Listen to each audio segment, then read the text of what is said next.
Baginda Rasulullah Sallallahu Alaihi Wasallam melakukan amal ibadah kurban. Ada beberapa riwayat yang menceritakan bagaimana baginda Rasulullah melakukan amal ibadah kurban. Riwayat menceritakan berapa bilangan atau jumlah binatang yang dikorbankan oleh baginda Rasulullah.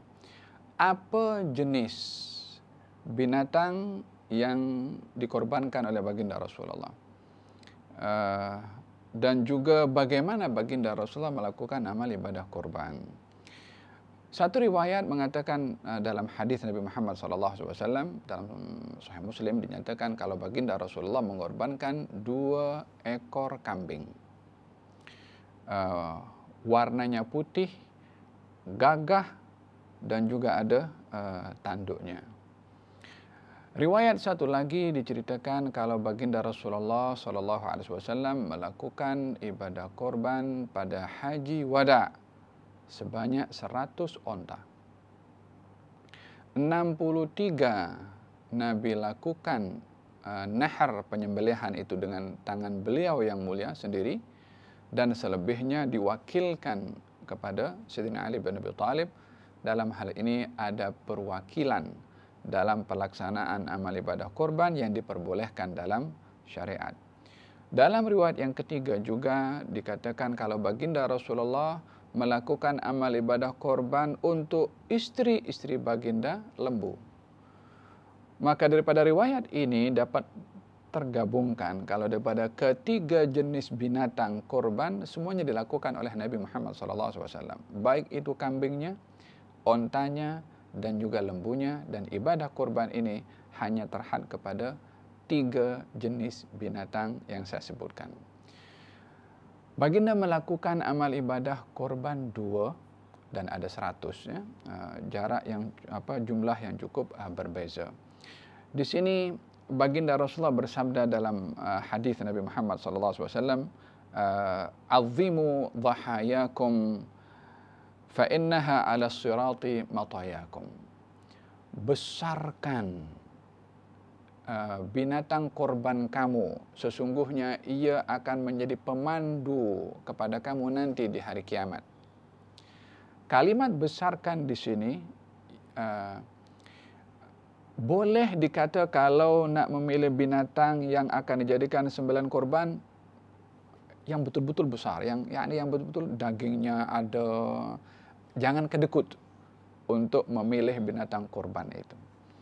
Bila mampu buat lebih daripada 1 ekor, dia ada mampu, buatlah, karena apa yang kita korbankan daripada binatang korban itu, itulah yang akan memandu kita nanti di hari kiamat. Kalau dipandu itu maknanya kita macam jadi raja, ada orang bawakan untuk kemana kita akan pergi kalau bukan ke syurga melalui amal ibadah korban yang besar yang dilakukan oleh seseorang. Dan boleh diartikan besarkan amal ibadah korban kamu, yakni besarkan nawaitu kamu, tujuan kamu, kesungguhan kamu dalam beribadah korban karena Allah Subhanahu wa taala.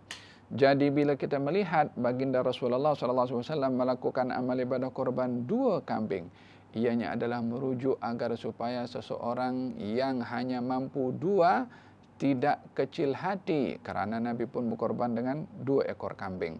Bila orang ada yang mampu membuat lebih daripada itu, kita lihat Nabi pun juga berkorban dengan jumlah yang besar. Maka dalam hal ini Nabi menggalakkan kepada orang yang mampu untuk berkorban banyak. Bagi orang yang tidak mampu, maka berkorban mengikut kemampuan dengan perbezaan jumlah yang daripada binatang korban yang dikorbankan oleh Nabi Muhammad sallallahu alaihi wa ala alihi wasallam. Beliau bersabda, "Man kana lahu sa'atun wa lam yudhhi fala yaqrabanna musallana." Siapa orang yang ada kemampuan untuk beribadah korban lalu tak melakukan amal ibadah korban, ada kemampuan lalu tak melakukan, Kemampuannya itu dibatasi ikut kemampuannya berapa. Kalau di kemampuannya 1, ya buat 1. Kemampuannya 2, dia buat 2. Kemampuannya berapa? Sesuai dengan kemampuannya untuk dia melakukan amal ibadah korban. Maka di sini Nabi memberikan garis panduan, ibadah korban itu tidak merujuk kepada berapa binatang korban yang kita lakukan. Rujuk pertama kepada kemampuan kita. Baik itu kemampuan keuangan dan kemampuan ketulusan untuk kita melakukan amal ibadah korban tadi dengan ikhlas, itulah yang menjadi ukuran. Jadi dengan demikian, lakukanlah amal ibadah korban mengikut kemampuan, telus dan juga ikhlas. Insya Allah mungkin perkara yang sedikit kalau diberkati oleh Allah boleh menjadi bukit.